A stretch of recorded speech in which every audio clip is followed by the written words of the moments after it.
Hi, everyone. Welcome. I'm Dr. Maggie Wray from Creating Positive Futures Coaching, where we help high school and college students develop the organization, time management, and study skills they need to earn better grades with less stress. And one of the huge sources of stress for most high school students is the college process, which is why I'm so excited to be back here again this year, hosting our Your Teen Ready for College conference, where we get to bring together people from the admissions industry who are in this world every day. They're helping students with their applications, with their essays, with selecting courses, figuring out which extracurriculars to pursue, how to declare their major, all sorts of different elements of this process. And so I find that when you've got more information, there's a lot less stress, and you can figure out how to navigate this process in a way that's really authentic to you, that feels great, and that is going to keep you and your teen, hopefully, sane through the whole process. So that's our goal. And I find that one of the sources of stress that's a big one for students through this process of both getting into college and then also transitioning to college is, why am I going exactly? What am I majoring in? This is a huge question mark for a lot of kids. They have no idea what they want to major in when they get there.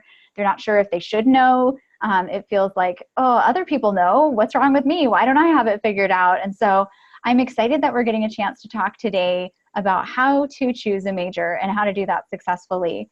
So Clowes is going to be talking with us about this topic, and she's a great person to do that.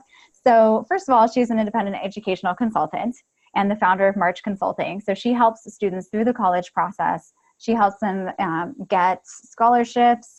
There's actually a crazy statistic about getting your students over $7.5 million in scholarships in 2018. That just blew my mind, Kat. So I was amazed by that. And then also, for those of you who aren't familiar with her books, she's the author of Put College to Work, How to Use College to the Fullest to Discover Your Strengths and Find a Job You Love Before You Graduate. And then also Your True Calling, How to Figure Out What You Want to Be When You Grow Up. And then she's launching a new website, Majorly Undecided, to help kids figure out their major. So she's going to be talking with us about this today. And I know, Kat, you've got some experience with this as well, having changed your major quite a few times yourself. 5, I think, was the official one on your bio. Yeah. And so I am excited to actually have you here to talk a little bit about what that was like for you and why this process is so hard for kids and how we can help make it easier. So thanks for joining us. Thank you for having me.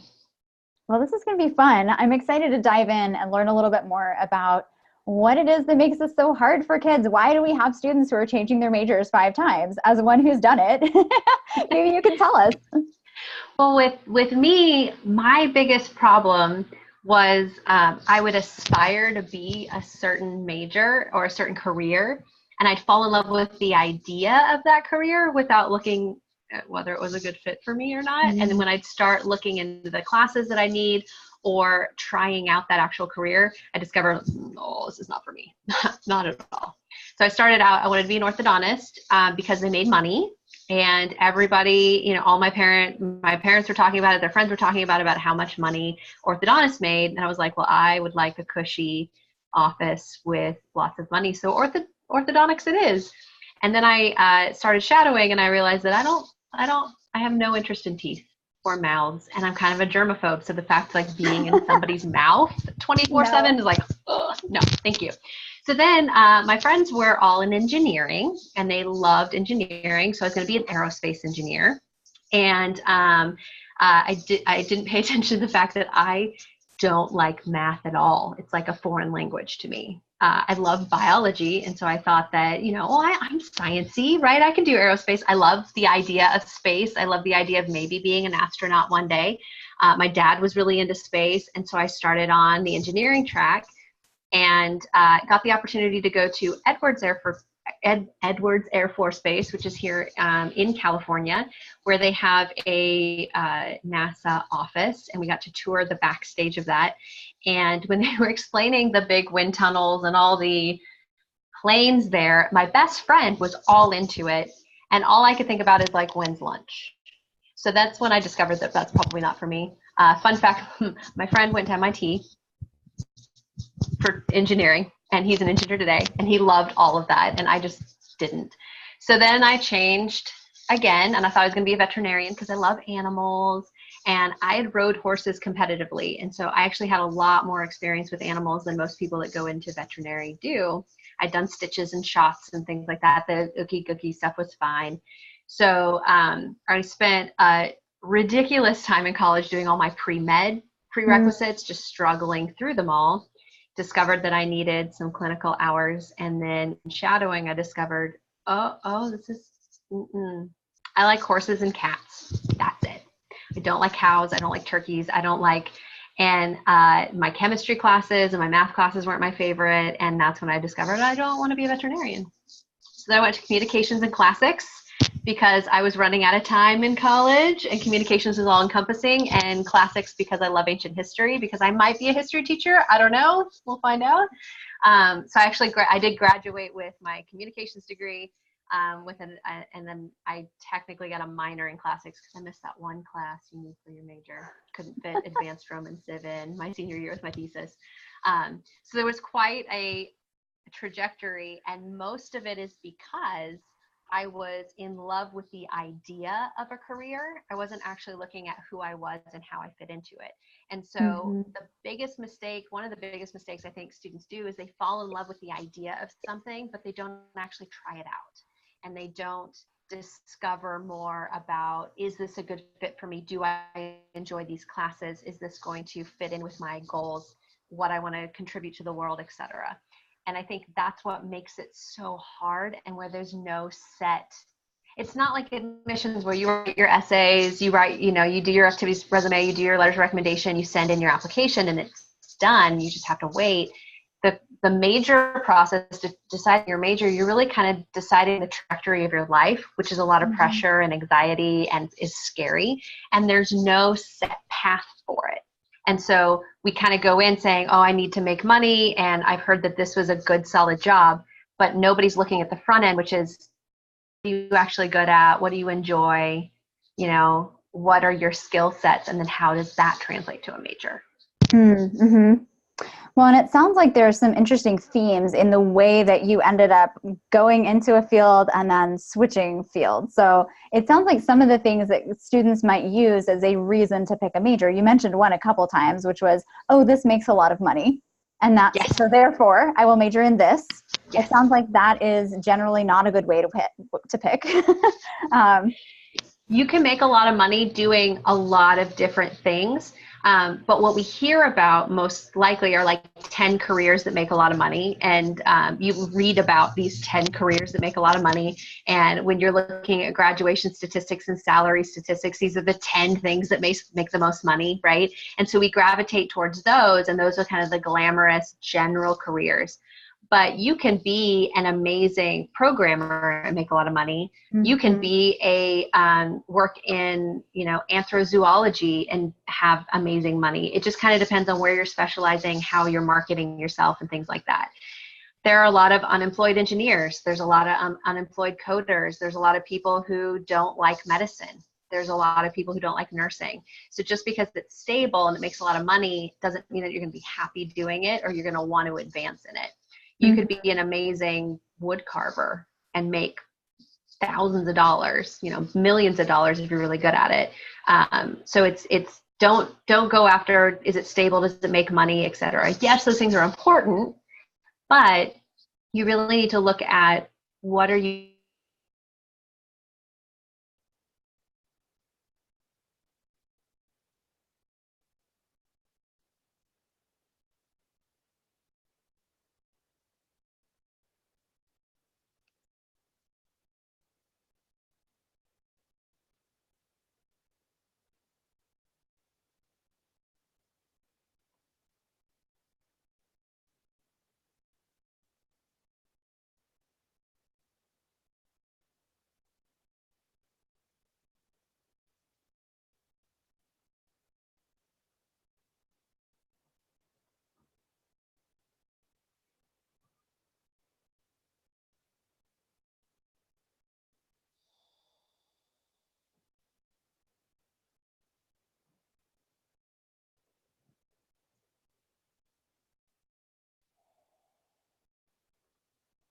Oh, hello. Okay. I noticed it froze, and I was like, I'm going to stop talking. and then it crashed. Well, I'm glad you're back. So, yes. So maybe I'm trying to think back to where we should start again, to catch up the flow of where you're going. So, what you were saying was like, we can't just go into a thing because it makes money. You can make a lot of money doing lots of things. And so what you really have to look at is, and that's where I lost you. Okay. Well, let's see where. So, what did I say again? Okay. I was on a roll. Okay. So most students are looking at whether or not something makes money, but there are a lot of stable jobs out there where people are really unemployed. You can make a lot of money doing a lot of different things. There are so many specialties out there in the world that we don't know about.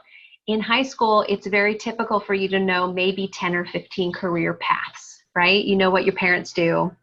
You know, medicine, nursing, teaching, engineering, a couple things that maybe your teachers have brought up, things that people in your family do, right? You know, business person, Wall Street, shark, you know, business owner.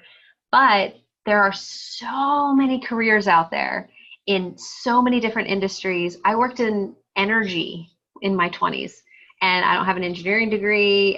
I had a communications degree, right? I was working with engineers, and I made a bunch of money doing that, right? So I think it's focusing more on what your skills are and how do you make money doing that? Because you can make money in anything. You can be a, you know, famous wood carver making millions of dollars on your, you know, furniture pieces. It really, the stability is dependent upon how much do you enjoy what you're doing and are passionate about what you're doing. And even though, like, live your passion, discover your passion, that's what we hear all the time, but there are ways that you can figure that out quickly in a way that you can say, oh, I could make a really, really good living doing that. Well, that's intriguing, because I think a lot of students don't feel like they know what that passion is. And they will say things like, I don't have a passion. What do I do if I don't, not even I don't know what it is, but I don't even think there is one. I have no idea where to begin. Right. So how do you help a kid like that figure out what they might want to major in? The hardest part about this entire process is you have to start discovering who you are, and you have to start having experiences. It's hard. We expect as a society a 17 or 18-year-old student to know what their passions are, but they don't have any experiences to back those up yet, right? You think that you have passions in certain areas, maybe, but if that doesn't directly correlate to something that you already know, you're like, oh, it's hopeless. I don't know what I'm going to do. And that's a lot of what I did, is I felt like I had to pick something because everybody else had it figured out, right? And if I don't have it figured out, then I don't have a direction. There's no goals. I'm going to fail at life. You know, there's all this pressure and all these thoughts that go on in your head. And so the best thing that students can do, and parents, you can help them with this, is help them get more experiences. If you're interested in engineering, go sit with an engineer and see what they actually do. Go volunteer, do some camps, build something on your own. I discovered really quickly, I don't want to be a chef because I don't like cooking. And I figured that out because I tried to learn how to cook. I'm an excellent baker. I could make pastries, but I don't want to cook. And so it doesn't have to be, experiences don't have to be like the $5,000 summer experience, right? They could be something as simple as building a free library in your front yard, volunteering at the library, building something, learning to code for free online on your own and seeing if you like it, talking to people in different fields. Volunteering is huge because you'll really discover more about what you like and what you don't like through volunteering. And getting involved in clubs and activities at school and things like that is also important because it'll get you off campus to have more experiences and discover more about what you like and don't like. The shadowing component, that's when I learned very quickly whether or not that's what I wanted to do. And I don't think that we emphasize that enough now in school, is go sit with someone in that job and discover if it's really a good fit for you. I never would have spent 2 years in pre-med.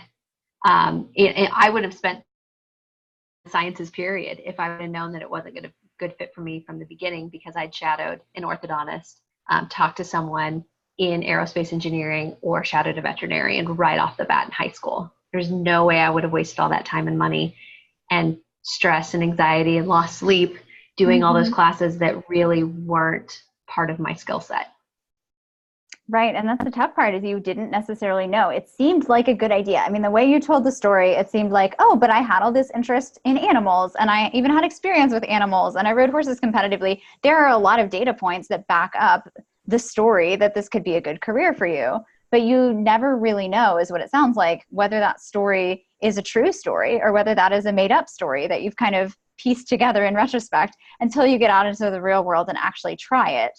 And you don't want that getting out in the real world and trying it to be once you graduate and go get the job and then realize, oh no, I don't like this is what I thought it was. Yes. Which I feel like happens quite a lot, it's very sad. And I mean, people who are watching, right, can think about how many of your friends do you know who have jobs that have nothing to do with their major.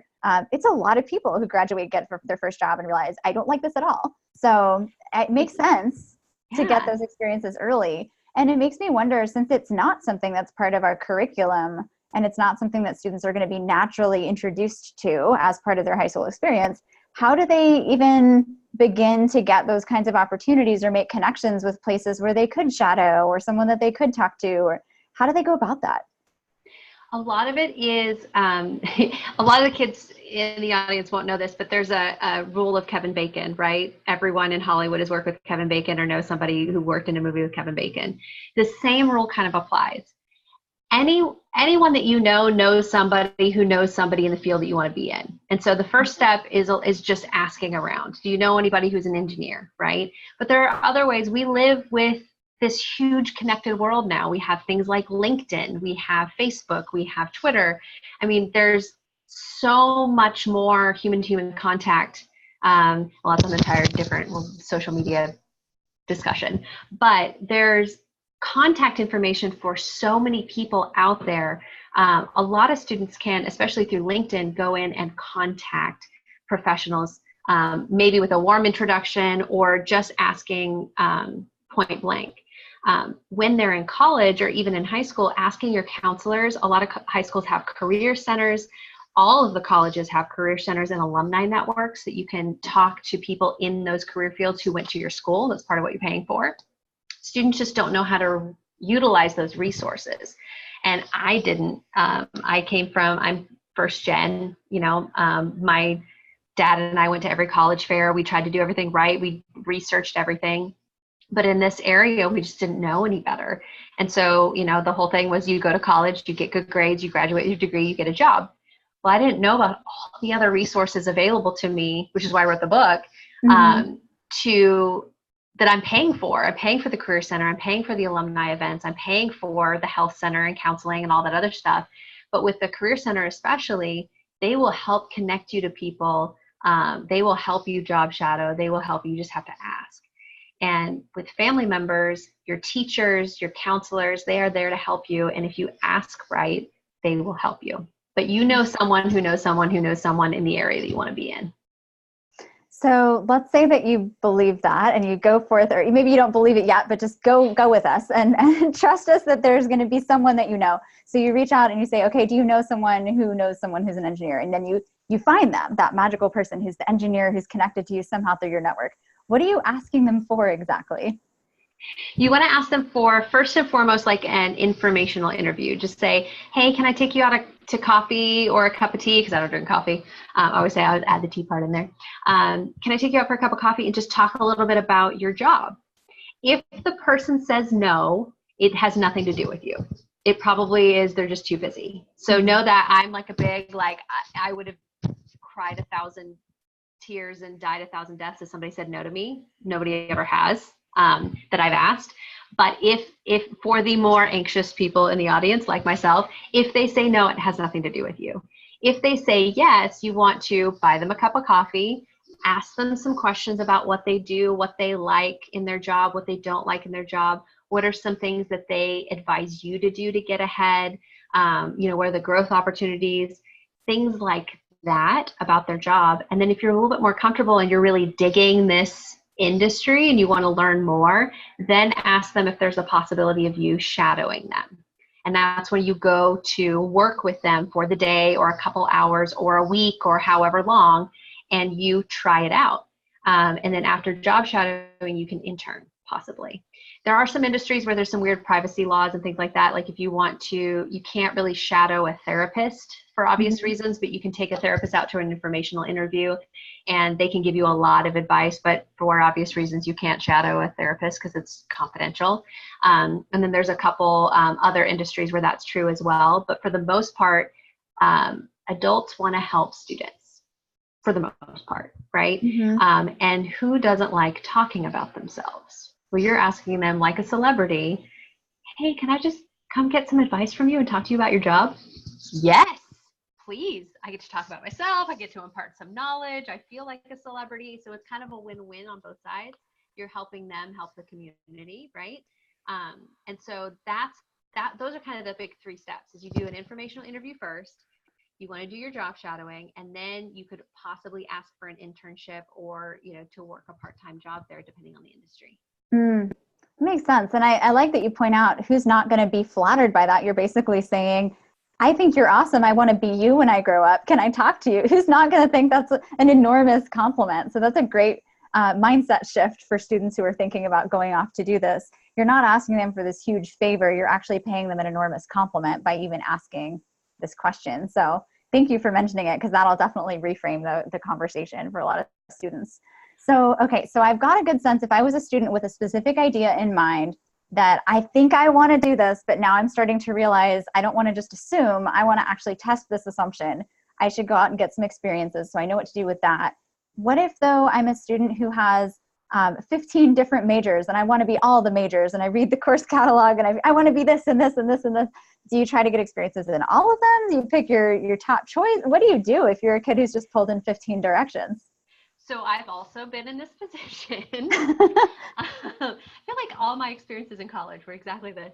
I wanted to be everything because I love learning. That was kind of the string between everything that I wanted, is I like having expertise in things. The best thing that you can do if you're looking at 10 or 15 different options, or even like 4, see if you can find the similarities in those. So if I looked back on the 5 areas that I was most interested in, it was more the expertise level. So I like that higher level of learning and getting really in depth about a subject that most people don't know about. Ancient Greek history, anyone? I haven't used that, but it was really fun to study, right? And then looking at what are you drawn to specifically. So if your communications like me, what I liked about the communications field is that in TV and film, there's an expertise to it. There's a technicality to it that most people don't know. When I was looking at veterinary science, there's a technicality to it. So that string right there, I was like, it has to be something that goes in depth on something, right? Now, in terms of what you're interested in, you'll kind of see things clump up into groups. The main 2 big groups are humanities and STEM, right?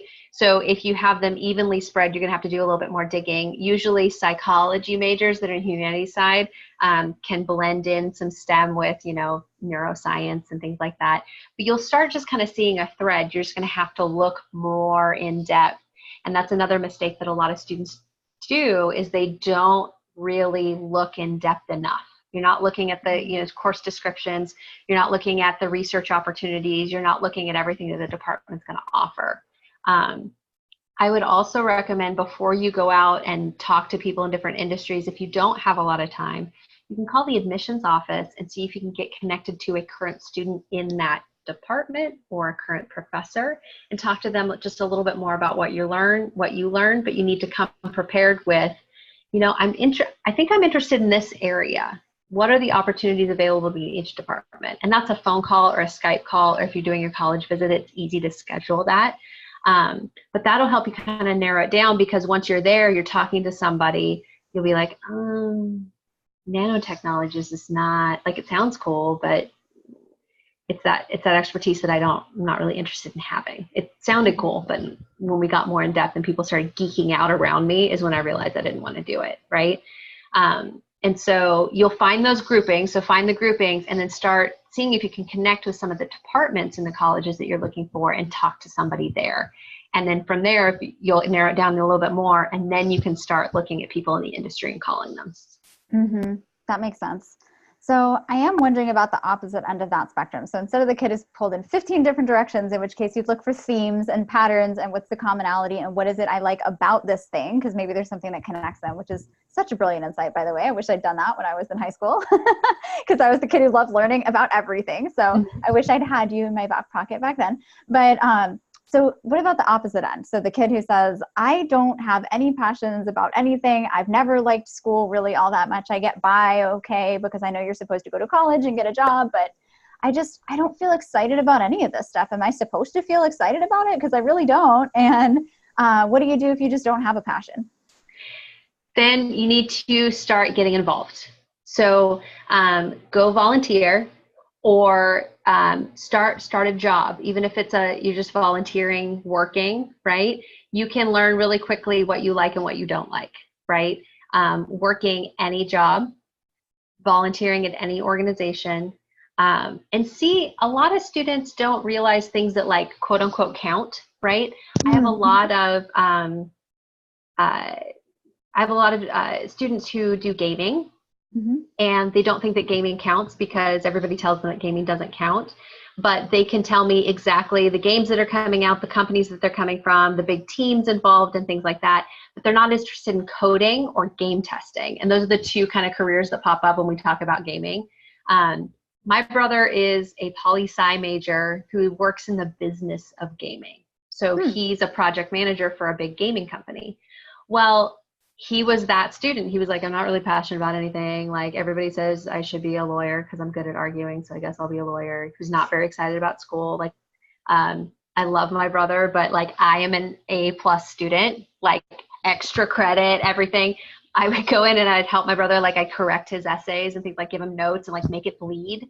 And then he'd be like, I'm not doing that. I got an A on this other essay like yesterday. I'm not going to put in the extra work to get an A on this one because I know that it's fine. I'm like, but my brother was that student.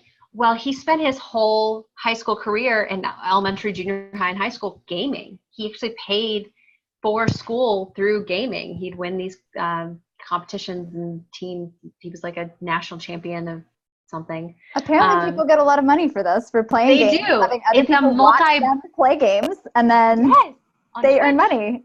It's amazing. And usually when I'm talking to my students and I start like asking about the gaming, they're like, how do you know about all this? You don't look like a gamer. I'm like, no, but my little brother is. And so he was that student. He spent all his time gaming, but he thought because he wasn't a coder that it didn't count. And so the first step that I would take for students is look and see, what do you spend your time doing right now? Are you gaming? Maybe you should look more into the gaming industry. Do you like socializing? Oh my gosh, sales is perfect for you. If you like talking to people and you like learning their stories, something with communication or sales is the perfect way to go, right? That's kind of an area that you can start in. So if you don't know what your passion is, look at what you already like spending your time doing, and then start doing more of that. Now, if you're big on socializing, that doesn't mean that you're out like having fun with your friends every night. Like, pick something where you can volunteer and be the spokesperson for, or be a representative for, or go out and talk to other people and see how you like that. But I tell students all the time, you're not going to be walking down the street and there's not going to be the like red blinking arrows that are like, here's the thing, here's your major right here, it's right here, it happened, it's such a lucky day, right? You have to go out and find it. It's not going to just happen to you. You are the hero of your story. You're not the background character. Like, things don't just happen to you, right? You have to go out and find that adventure. And part of that is you have to take some risks. You got to get out from, behind your desk or out of your house. You got to, try some things. And so that's the best way to just start finding it, is you have to go out and look for it. It's like a treasure hunt. Well, and that's a fun way to think about it, is like a treasure hunt, and not like a hugely stressful, oh my gosh, what do I want to do with the rest of my life? I don't know. And I've got all this pressure to figure it out. And if I get it wrong, then I'm doomed. I just feel like there's a lot of stress around this decision. And unfortunately, stress tends to short circuit our creative problem solving So you're not really going to think outside the box and figure out, oh, even though I don't like coding, I could still be in the gaming industry if you're thinking of it from a stressed out, I've got to figure this out right now kind of standpoint. So I'm glad that you have the treasure hunt mentality. I think that's going to help a lot of kids out. And it does make me wonder a little bit about the timeline for this, because I know we're talking about how you can use your career center at college. So obviously a lot of kids are figuring this out when they're in college.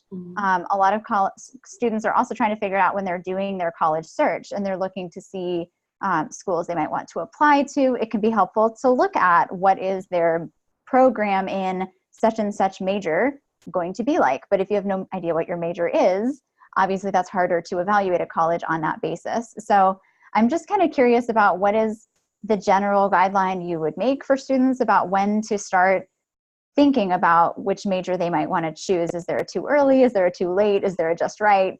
What are your thoughts on that? So there's never a too early, because the longer you have for that adventure, the easier it's going to be, because you have more time to figure it out. The big determining factor is junior year of college. They will pretty much sit you down and make you choose a major, because at that point you have to start your major requirements at that point to be on time to graduate. A private school usually will do this one-on-one. A public school will require you to declare, just kind of depending on the size of the school, actually. So junior year is kind of your deadline, but that doesn't mean that later you might not discover something else. I mean, I use my communications degree every single day because obviously I communicate with people, but I do not have a communications job, right? So that might change later, and that's okay. But if you're looking at declaring a major, there are a couple programs that you have to declare early. So if you're thinking about engineering or nursing or a couple other specialty programs like architecture, they really won't let you come into college undecided and then transfer into those programs. Especially with engineering now, it's so competitive and impacted at most campuses. You have to declare engineering immediately. And that's why we have a lot of students changing their majors out of engineering, because they decide they don't want to be an engineer and they have to enter in. Most other majors, however, you don't have to declare immediately. So you have time to explore. And there's a lot of colleges out there that encourage you to explore a little bit more or have programs for undecided students. So the best thing you do if you're starting out, if you're going to be a senior this year and you have no idea, don't panic. It's okay. It's okay. You can be undeclared. You just have to make sure that you don't want to be an engineer. That's your first step. Do you want to be a nurse in a direct admit program? Probably not, right? Unless you're thinking about nursing. And if you are, you have in nursing, you also have programs where you apply junior year to be a nurse. And there's a couple other specialty fields, but for the most part, you have a lot of wiggle room. So if you want to start in 8th grade, you want to start freshman year of high school, that's perfect, because you can really start narrowing down. But it's like a second job. You have to keep working at it. It's not something that's just going to happen to you. Remember, you have to keep on your adventure. And that'll give you a lot of lead time, so that by the time you're applying to college, you probably have a really good idea of what you're interested in. And if you switch in college, that's okay too, right? But junior year is the big year in college. They're going to make you declare your major. But that's not necessarily, what you're going to be doing for the rest of your life. There are graduate engineering programs that you can be a dentist without having done any of the pre-med requirements. You just have to go back for a couple extra semesters, do the, pre-med requirements, and then go into dental school. There's always different areas that you can go into after you've graduated college too. And so that's another big mistake that I think students make, is that this is going to determine what I'm going to do for the next 60 years of my life. And that's not true. You're probably going to have 5 or 6 different careers over the course of your life now, because that's at the pace our world is going, that's more realistic. There aren't companies that are going to keep you for 30 or 40 years like they did in the 60s and 70s. So you just have to determine what's going to be the best for you right now, skill-wise, to launch you. There you go.